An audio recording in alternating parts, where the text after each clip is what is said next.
Bienvenidos, bienvenidas a Charlas de Café. Antes que nada, corran a prepararse su cafecito o una agüita fresca para mitigar el calor.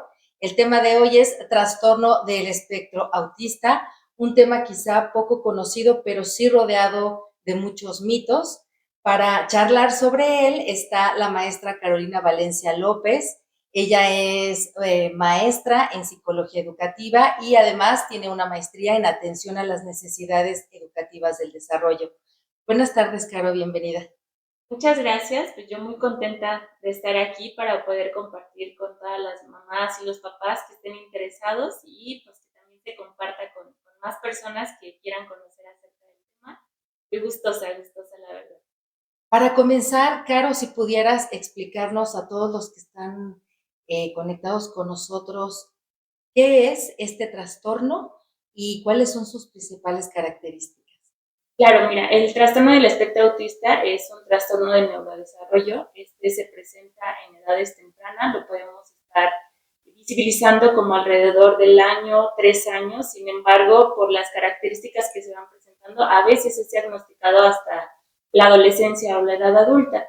Las características más principales, uno de los rasgos, es el hecho de presentar deficiencias en la comunicación social y también algunas características específicas en intereses muy repetitivos y limitativos en cuanto a su comportamiento. Entonces, estos son como los dos grandes rasgos para poder identificar. Sin embargo, sí me gustaría pues acotar a los madres y padres de familia que, como su nombre lo dice, este es un espectro, es decir, que pueden haber muchísimas características en cada una de las personas, como nosotros que no podemos ser de alguna manera pues iguales, tenemos nuestras diferencias. Entonces así funciona en el espectro. No hay dos personas con autismo que sean iguales. Entonces sí hay rasgos muy puntuales, como te lo comento. En la parte de la comunicación social lo que sucede es que hay veces que se nos dificulta esta situación de entender estas normas sociales, estas bromas, estas situaciones más intuitivas, y por eso también se presenta como esta dificultad cuando tenemos el contacto ocular, ¿no? Porque es algo que a lo mejor tú y yo lo tenemos normalizado dentro de nuestra cultura, pero en el espectro, en el trastorno, esto es una situación que, bueno, se está estudiando todavía, pero justamente porque hay esta dificultad en la interacción, no se ve de manera natural, ¿no? Este es un ejemplo. En la parte del comportamiento que te comento, tanto significativo como es decir peculiar, nos referimos como a esta situación de que a veces presentan como focos de atención muy, muy persistentes que les pueden interesar ciertas cosas, y entonces justamente por eso está este patrón en el comportamiento constante. Y como lo mencioné al principio, es un tema poco conocido, pero rodeado de mitos o de lo que piensa la gente o lo que se va diciendo por ahí, ¿no? Y se vuelve a lo mejor ya después un teléfono descompuesto. ¿Qué mitos están rodeando este tema del autismo en cuanto a estas características que dices, ¿no? Sobre todo que no miran a los ojos o que repiten una acción constantemente. Claro, pues son bastantes, sinceramente, cada vez se están desmitificando más, justo como te comento, pues anteriormente a lo mejor se tenía una idea muy concreta de lo que pudiese ser, pero uno de ellos, por ejemplo, tiene que ver con que las personas con autismo no les gusta el hecho de tener una interacción social. Esto es un mito porque en realidad es esta la dificultad que se manifiesta, pero hay muchas personas autistas que realmente tienen este deseo, pero ante la dificultad de no comprender como estas normas sociales, ahí está esta situación. Sin embargo, pues sí, dentro del trastorno también está esta dificultad en comprender los estados mentales de otras personas, y hay veces de reconocer también las propias emociones, ¿no? Entonces, como está presente esta dificultad, a lo mejor en otras ocasiones se ha pensado que en realidad no quieren interactuar, pero en realidad está presente la dificultad, y con el apoyo necesario pues se puede lograr una adecuada interacción o una interacción pues funcional. Y me queda claro que los niños con este trastorno pues requieren algunas necesidades que tenemos que atender más puntuales, ¿no? A diferencia quizá de los niños que presentan unas características sociales o motrices más sanas, podremos decir, o más completas. ¿Qué necesidades requieren estos niños puntualmente o nuestras niñas que tienen este trastorno? Bueno, nuevamente como es un espectro, pudiéramos detectar a muchas dependiendo de cada una de las personas. Yo lo que le aconsejo a las madres y a los padres de familia es que, bueno, se acompañen de manera profesional cuando de primera instancia, como cuando se vaya detectando algunos rasgos que pudieran, pues, no parecer dentro del desarrollo normotípico, pudiéramos acercarnos para poder asesorarnos y entonces, en consecuencia, las principales áreas que podemos nosotros como psicólogos educativos, por ejemplo, o en la parte de salud en general, pues nos pudiéramos entrar en la situación de la comunicación, de la interacción social, de la autonomía y del desarrollo cognitivo, que son situaciones que me parece que en algunas ocasiones, justamente como dentro de los mitos, que pudiéramos también destacar, es el hecho de que hay veces que el diagnóstico se interpreta como que no se va a poder avanzar más allá o que es una situación en la que va a ser de alguna manera, por ejemplo, dentro del diagnóstico existen 3 grados de necesidad de apoyo dentro del autismo. Entonces, se puede interpretar que cuando se diagnostica a un niño o una niña con un grado 3, que necesita ayuda muy notable porque tiene limitaciones muy significativas en relación a su comportamiento, a su interacción social, a su comunicación, a la parte de inclusive pues, de autolesiones, que no se va a poder avanzar en esa situación. Sin embargo, sí se puede con apoyos específicos, entendiendo justamente lo que es el autismo, acompañándose de los profesionistas adecuados. Y entonces es eso, las necesidades tendrían que venir como en apoyar a desarrollar mejor su comunicación, a desarrollar su autonomía personal y su interacción social. Y en este sentido, Caro, los padres de familia o los cuidadores de familia, ¿cómo pueden colaborar con sus niños, con sus niñas, a fortalecer o desarrollar justo esta parte de su comunicación y de su lenguaje? ¿Qué tipo de materiales, qué tipo de actividades pueden ellos hacer en casa para ayudarlos a fortalecer estas áreas? Tendríamos que partir como de reconocer cuáles son sus habilidades puntuales, ¿no? En el autismo hay veces que hay personas que realmente no van a desarrollar una comunicación verbal y entonces pues hablaríamos de niños no verbales. Entonces, en estos casos, que quiero como dejar muy en claro que independientemente si vemos una intención de comunicarnos, hay que siempre aprovecharla para justamente desarrollar la comunicación, ¿ok? Pero hay ocasiones en las que esta situación, ahora a lo mejor también una situación cognitiva o propia como del espectro, no se desarrolla la parte verbal, entonces ahí tenemos actualmente muchos recursos que yo invito a los madres y padres de familia a investigar acerca de los sistemas alternativos y aumentativos de la comunicación. Ahí yo te puedo dar un ejemplo de que existen ya softwares en donde son aplicaciones que pueden encontrar para poderse comunicar por medio de imágenes y estas imágenes ya incluyen sonidos. Entonces, al tocar estas pantallas de, por ejemplo, una tableta o el celular, podemos empezar a tener esta comunicación. Claro que el aprender a utilizarlos y el poder acercarnos a ellas pues es todo un proceso, ¿no? Que yo invitaría como a que también se asesoren de manera profesional, pero están estos softwares como sistema alternativo y aumentativo de la comunicación, pero también lo podemos hacer de manera muy casera, ¿no? Pueden investigar en la página Arasac. En esta página van a encontrar muchos pictogramas y también ya material diseñado en específico para poder mantener una conversación. Entonces, me parece que esta pudiera ser una herramienta muy favorable para poder empezar a tener estos intercambios comunicativos. Y nos podemos centrar principalmente como en sus intereses para poder tener como una buena motivación para tener este tipo de comunicación. Esto es por parte de situaciones con niños que tienen dificultad en la parte verbal y con niños o niñas que presentan esta situación de la comunicación en el lenguaje, pues entonces hay que reforzar mucho la situación pragmática, es decir, como el hecho de comprender cuáles son las normas o el sentido de nuestra manera de interactuar.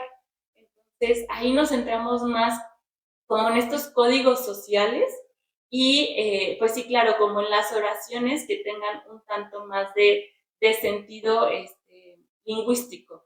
¿No? Entonces, yo lo que les invito a madres y padres de familia es a conocer justamente sus intereses, a explorar como qué les llama la atención, pudiera ser como a todos, ¿no? Que tenemos un alimento favorito que puede ser la pizza, el huevo, la salchicha, el jamón, etcétera. Y entonces podemos empezar como con estas tentaciones comunicativas en donde se ponen estos alimentos. Este es todo un programa, se llama Sistema de Comunicación por Intercambio de Imágenes o de tarjetas. Entonces se pone como todos estos alimentos ahí enfrente o estas tentaciones comunicativas que a lo mejor anteriormente nos lo comunicaban con simplemente como vocalizaciones, ¿no? Como el hecho de ver presente a mí mi alimento favorito, ejemplo, o un postre favorito sería la cereza, y entonces veo la cereza y a lo mejor la manera en la que yo te comunico que quieres hacer esa es por medio de una vocalización. Entonces, en ese momento, a lo mejor tu mamá o papá estás asumiendo que se quiere la cereza y se le da inmediatamente. En ese momento tenemos una tentación comunicativa que podemos traer a uso para que verbalice lo que es la cereza o que intercambie una tarjeta, en específico un pictograma, que tenga que ver con la cereza. Aquí yo te traigo algunos ejemplos. Y entonces, al momento de yo intercambiar esta cereza contigo, este pictograma de cereza contigo, tú inmediatamente me das una cereza. Pero para poder lograr este tipo de intercambio, pues primero tenemos que asistirles, ¿verdad? El niño o la niña a lo mejor no están como tan familiarizados con esta intención que tenemos, entonces tendríamos que apoyarle tomando la mano, agarrando la tarjeta, entregándotela a ti, y posteriormente viene como esta parte de gratificación, y además todo esto se acompaña de manera verbal. Tú quieres la cereza, agarras la tarjeta y luego se da la cereza y come cereza. Y se van haciendo como este tipo de intercambios comunicativos y eventualmente se van introduciendo justamente en el vocabulario de niñas y niños el hecho de yo quiero, dame o necesito, que son ya algunas frases como muy puntuales, y así nos vamos explorando con otro tipo de vocabulario y con otro tipo de frases. Realmente esta es una situación que te comparto en consultorio, lo he trabajado con niñas y niños con autismo, en compañía siempre de sus madres y sus padres. Es algo que yo invitaría, que promuevan como justo esta interacción dentro del consultorio para poder pues aprender estas herramientas en conjunto del terapeuta, y pues se pone en práctica en casa, se pone en práctica con familia, se pone en práctica en contextos pues más naturales, ¿ok? Eso es como para empezar la comunicación. Ya cuando se tiene establecida una comunicación es nuevamente, pues como te comentaba, reforzar la parte de estos códigos sociales que nos pueden apoyar como mantener una interacción más natural, y que esto pues entonces disminuya como a lo mejor la ansiedad de lo que implica pues tener como este encuentro entre las personas. Justo decías que este era uno de los mitos, que los niños no quieren socializar, pero más bien no tienen la herramienta con la que pueden socializar de una manera más tranquila o más libre, pues sí, natural. ¿Cómo podemos en casa fomentar esta socialización en nuestros niños y en nuestras niñas autistas? Bueno, pues yo recomendaría principalmente el hecho de brindar estas oportunidades, pero justo como esta es una situación muy sutil que podemos tener nuevamente nosotras las personas, que a lo mejor ni siquiera nos lo cuestionamos, para esto yo les recomendaría a madres y padres de familia que nuevamente en esta página de Arasac busquen historias sociales.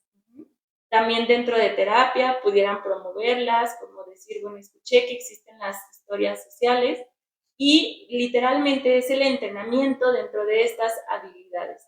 Entonces, aquí yo traigo a cámara una de estas historias y, por ejemplo, este es un ejemplo de cómo presentarme.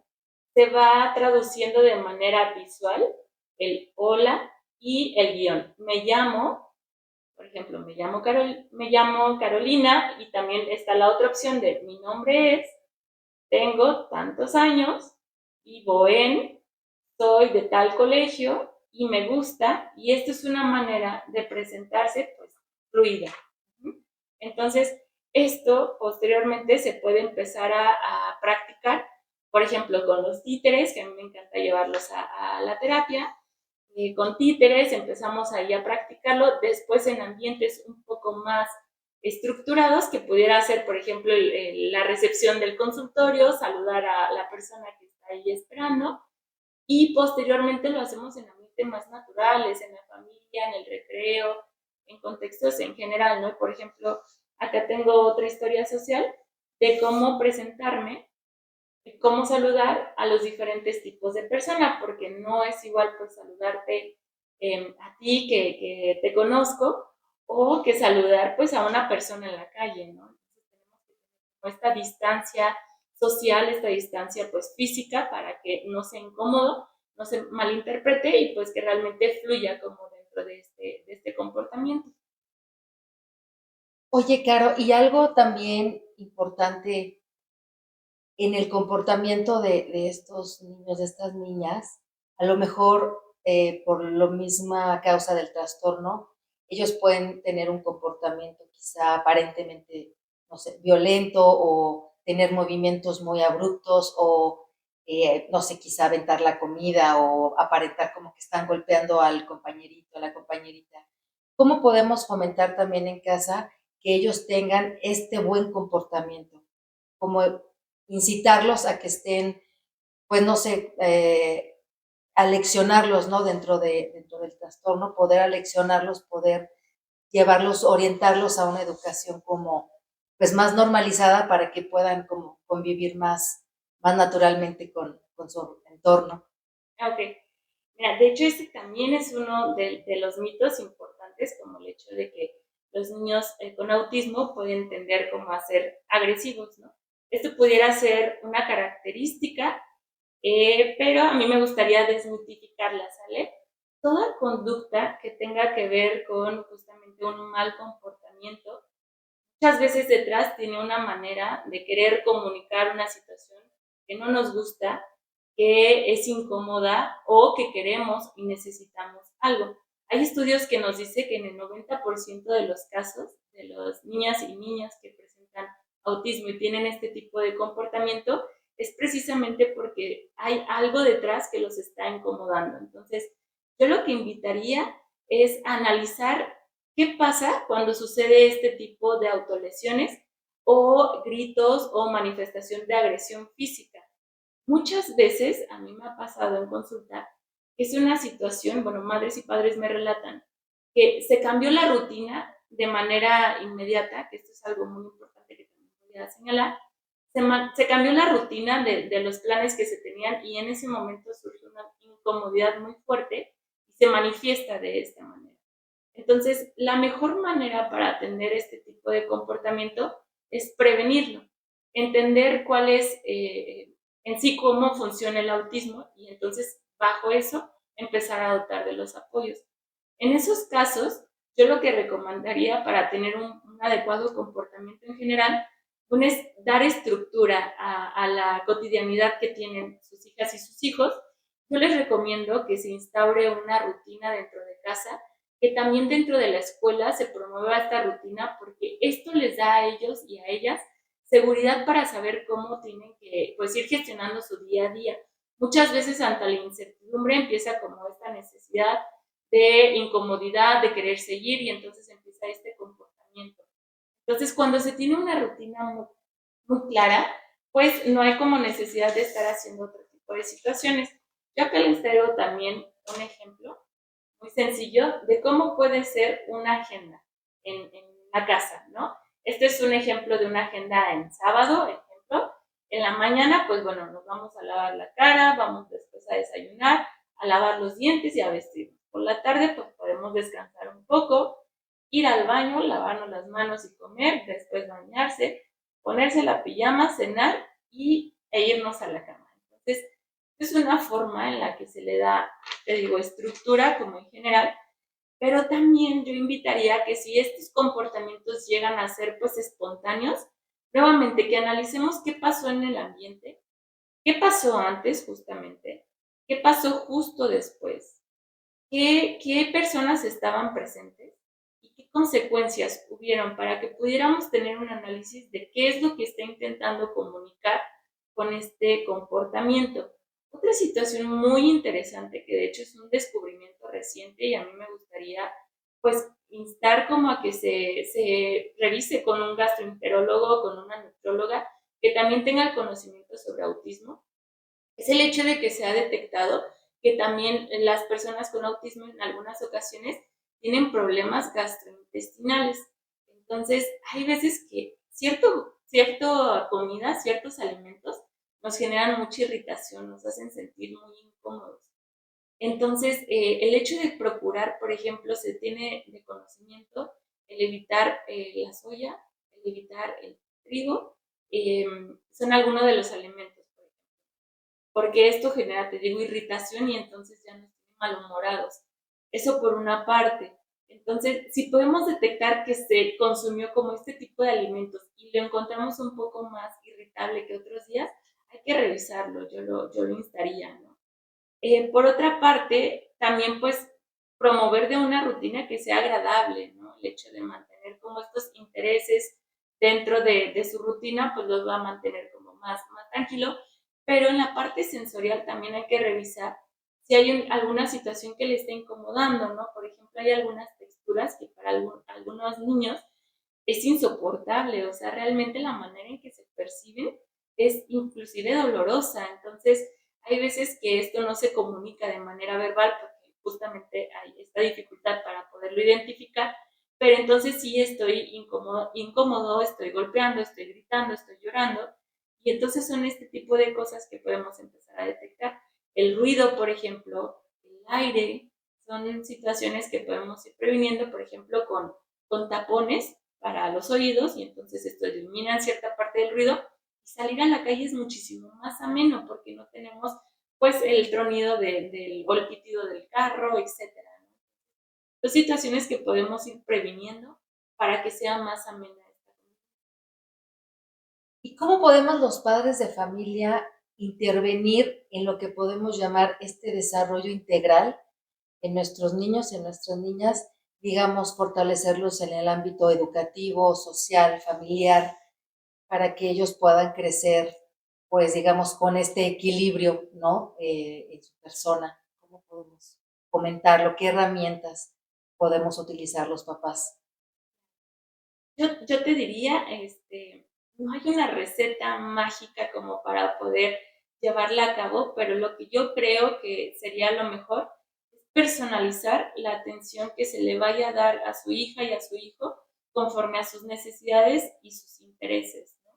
Yo creo que uno de los apoyos más favorables es justamente el allegarnos de personas que estén preparadas en cuanto al autismo, y también entonces empezar a platicarlo con los maestros, con las maestras, a promover el hecho de que se hagan algunos ajustes dentro de su rutina, al hecho de justo procurar como esta parte de la alimentación, pero insistiría mucho a que ahondemos en la parte de su comunicación, de que se favorezca este desarrollo en su comunicación, de que se favorezca su autonomía personal, que ellos sepan, pues de alguna manera, ir poco a poco, o sea, de habilidades sencillas a más complejas, empezar a dinamizarlas, pero también pues instaría como a explorar justo estos intereses, ¿no? Un mito también que puede estar presente es el hecho de que algunas niñas y niños pueden presentar como una sobredotación, ¿no? Como el hecho de tener una inteligencia como muy alta. Algunas veces sucede, en realidad sí es como esta parte de los intereses, y entonces si existe, pues dotar como de esta parte de todos los recursos. Algunas veces no es así, Entonces, bueno, en ese caso, pues nuevamente, como procurar como esta parte de su bienestar personal, el hecho de, bueno, sí hay algunas situaciones que yo sé que como madres y padres de familia algunas veces se tienen que sacrificar, en el sentido de que pues, a veces no podemos ir como a estos eventos sociales, a estas fiestas. Digo, no es que sea limitativo, realmente es dependiendo como de las características, pero justamente si se animan como a este tipo de encuentros, que yo diría que sí lo hagan, que sí lo hagan de una manera pues respetuosa, como visibilizando si está cómodo, si no está cómodo, cómo le enseñamos justamente a encontrar como esta manera de interactuar o simplemente disfrutar ese espacio, ¿no? Pero yo invitaría justo como a reconocer como si está a gusto, si no está a gusto y qué podemos dotar de apoyos en general para su comunicación, para su alimentación y para su aprendizaje, ¿no? Para el aprendizaje yo ahí les invitaría mucho, por ejemplo, en edades tempranas, que es una manera como de reforzar también la parte de la comunicación, del lenguaje, de la semántica, sería a que exploraran pues cuentos, ¿no? Pero hay cuentos ya adaptados para las personas con autismo y entonces, por ejemplo, este es uno muy lindo, Ana visita a sus abuelos y como podrán ver, viene adaptado con pictogramas, de tal manera que pues son historias comprensibles, son muy concretas, son muy lúdicas y entonces esta es una manera pues tanto de disfrutar como esta situación de la lectura, de comprender un poco más de conceptos, como de tener esta interacción. Y ahora sí, claro, la pregunta del millón, porque ya hablamos de los niños y de las niñas, ¿no? Todo lo que pueden necesitar. Ahora, al interior de la familia, ¿verdad? ¿Qué herramientas necesitamos o de qué herramientas nos podemos valer? Pues no nada más los papás y las mamás, sino los que se hacen cargo de nuestros niños mientras vamos a trabajar, sus hermanos, ¿no? Y quizá también los tíos, ¿no? Porque a lo mejor si vamos a una reunión familiar también, como todos en familia, aprender. Nosotros también como adultos necesitamos fortalecernos y tener herramientas para saber cómo arropar, cómo orientar, cómo rodear a nuestros niños y niñas con este trastorno. Entonces, ¿qué podemos hacer nosotros para poder lidiar y para poder convivir con estos niños? Yo invitaría a seguir investigando, ¿no? Yo creo que es una situación en la que constantemente se está actualizando. Yo les invitaría a no sentirse solas ni solos. Hay muchas instituciones, asociaciones, nuevamente madres y padres se están colectivizando como para promover más y más recursos. Entonces yo los invitaría a que, bueno, primero como a que se acepte el diagnóstico y a empezar a movilizarnos en todas las estrategias que podamos encontrar. Invitaría a que, por ejemplo, en Spotify pudieran empezar a escuchar algunos podcasts. Todo esto porque cuando comprendemos de manera pues más puntual lo que es el autismo, nos es más sencillo, no digo que sea fácil, nos es más sencillo el poder acompañarle y el poder aceptar y entonces de dotar como todos estos apoyos que se necesiten. Entonces invitaría a que escuchen podcast, a que lo compartan con familiares, podcast, a que vean películas. Por ejemplo, hay una película que recientemente me recomendaron que se llama, que está en Netflix, que se llama 17 años, me parece, 17. Y en esta película pueden como visibilizar justamente alguna de estas dificultades como en la parte de la comprensión literal, más bien de la comprensión más abstracta de lo que podemos tener nosotros en nuestra comunicación, ¿no? Entonces, el hecho de irse adentrando como en estos tips también pudiera ser, pues, empezar con algún curso que les apoye para desarrollar alguna competencia, pues, parental, también en la parte en específico del autismo, como por ejemplo les compartía de la comunicación, el Instituto Domus.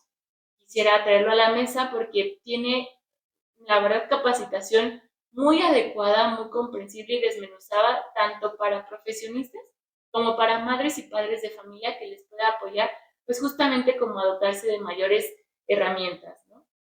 Por otra parte, yo les invitaría a no quedarse pues solas y solos, al hecho de contar con una red de apoyo, ya sea de amigos, de amigas, de familiares, en la familia, pues realmente a comprender lo que implica y entonces empezar a hacer un equipo que sea un sostén para estos momentos en los que también ustedes se puedan dar un espacio tanto de trabajo personal. Yo invitaría a que pues procuren su salud mental, que vayan a un espacio de terapia para poder tanto abordar la situación personal como los retos que implica el diagnóstico y lo que implica pues la educación de un hijo, una hija con autismo.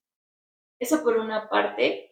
También los invitaría, por ejemplo, a que investiguen sobre un protocolo que recientemente es publicado por la Secretaría de Educación de Guanajuato. Tiene un nombre largo, me voy a permitir leerlo para no equivocarme. Se llama Protocolo para la Identificación, Evaluación Inicial e Intervención Educativa de Niñas, Niños y Adolescentes con TEA en entornos escolares. Esto es realizado también en colaboración con el Instituto Domus. Y bueno, ahí van a encontrar muchas herramientas, tanto en la parte educativa como en la parte personal para poder acompañar. Entonces, yo creo que la mejor manera para poder pues ir transitando esta situación es comprender y ponernos en práctica, ¿no? Y empezar a ver qué sí funciona, qué no funciona y claro que sí, pues asesorarnos de manera profesional porque también podemos encontrar información en redes sociales o en páginas que no pueden tener un sustento científico, entonces instaría como también investigar de manera científica qué es real y qué no es real. ¿Traías ahí un material que querías mostrar en las tarjetitas para recomendar a los padres que nos están viendo, a las madres, por si quieren adquirirlos para facilitar estas herramientas que estábamos comentando? Sí. Claro, mira, este es un estuche de pictogramas, lo hace la editorial GEU. Desconozco si haya como algunas otras editoriales, pero aquí traemos como muchísimos, dice el estuche que creo que son más de 500 pictogramas, y entonces están clasificados por pues campos semánticos, ¿no? Por ejemplo, los animales, las emociones, la familia, etcétera. Entonces, aquí vamos a poder tener un repertorio pues, grande de pictogramas que los podemos adecuar a nuestra rutina en general, ¿no? Al hecho de tener una comunicación o al jugar o a comprender otro tipo de situaciones. Entonces yo les invitaría justamente como a que se consigan uno o a que descarguen dentro de la página de Arasac los pictogramas que pues vayan a utilizar constantemente, porque es algo importante en el autismo, es tener estos apoyos visuales.